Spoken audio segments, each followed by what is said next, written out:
জ্যোতিষশাস্ত্ৰৰ এটা ভয় লগা সাধাৰণতে শুনা যোগ এটা, যোগ বুলি ঠিক নকওঁ, কাৰকত্ব এটা হ'ল মাংগলিক, অৰ্থাৎ যিজন মানুহৰ মংগল বেয়া। অৱশ্যে মংগল বেয়া বুলিও কোৱা নাযায়, মাংগলিকটো এটা বেলেগ ধৰণৰ, কাৰণ মংগল বেলেগ ঘৰত থাকিলে বেয়া হ'ব পাৰে।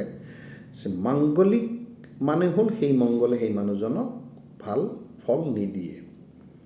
আৰু এইটো শব্দই বহুত পৰিয়ালৰ আৰু স্পেচিয়েলি বহুত ছোৱালীৰ মনৰ ভিতৰত হতাশা বা কুচিন্তাই আগৰি ফুৰি লৈ থকা দেখা যায়।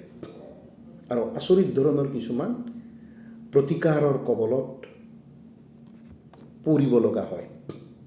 অকণমান এই মাংগলিক অৱস্থা সম্বন্ধে আমি জানো।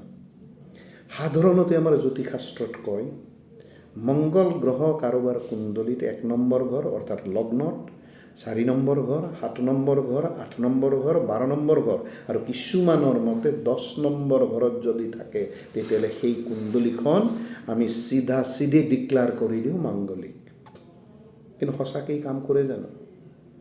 মই ব্যক্তিগতভাৱে জনাত 52টাৰ ওপৰত মাংগলিক প্ৰিন্সিপল আছে, যিকেইটা মই পাৰ্চনেলি জানো। কিন্তু ইয়াৰ ওপৰতো আৰু বহুতবিলাক হয়তো আছে।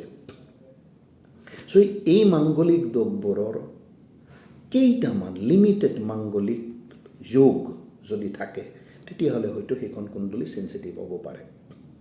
আদাৰৱাইজ আপোনালোকে নিশ্চিন্ত থাকক যে এইকেইটা ঘৰত মংগল বহি থাকিলেই হ'ব পাৰে কাৰোবাক অকণমান এংগাৰ ইছ্যু দিব, কাৰোবাক অকণমান এগ্ৰেছিভ ইছ্যু দিব, কিন্তু নট নেচেচাৰী যে এই ঘৰকেইটাত মংগল বহি থাকিলেই কাৰোবাৰ জীৱনত বহুত বেয়া ফল দিব।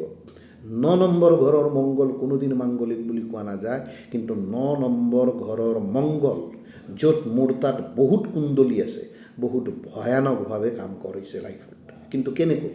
কাৰণ যোগ, অৰ্থাৎ সেইখন কুণ্ডলীত যোগ চোৱা যথেষ্ট দৰকাৰ, কি যোগ আছে আৰু সেই যোগৰ পৰিপ্ৰেক্ষিততে মংগলে বেয়া ধৰণে কাম কৰে। যেনে এটা সৰু উদাহৰণ দিছোঁ, মংগল যদি কাৰোবাৰ কুণ্ডলীৰ 12 নম্বৰ ঘৰত আছে আৰু 10 নম্বৰ ঘৰত মংগলৰ শত্ৰুগ্ৰহ বহি আছে, তেতিয়াহ'লে সেই মানুহজনে বা মানুহজনীয়ে সাধাৰণতে বিয়া কৰাওঁতে এজন মাংগলিক মানুহৰ লগত বিয়া হোৱাটো যথেষ্ট দৰকাৰ।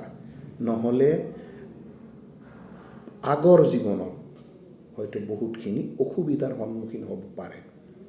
কিন্তু একেধৰণেই এই 1 number, 4 number, 7 number, 8 number, 12 number হাউচত মংগল থাকিলেই যদি কাৰোবাৰ কুণ্ডলীত এটা ঘৰত 2টা শত্ৰুগ্ৰহ বহি আছে বা 3টা শত্ৰুগ্ৰহ বহি আছে, বা এটা ঘৰতেই 2টা বা তাতকৈ মালফিক গ্ৰহ, মানে বেয়া গ্ৰহ, মালফিক মানে শনি গ্ৰহ, ৰাহু, কেতু, ইভেন এই ক্ষেত্ৰত শুক্ৰকো ধৰা যায়, শুক্ৰ গ্ৰহ।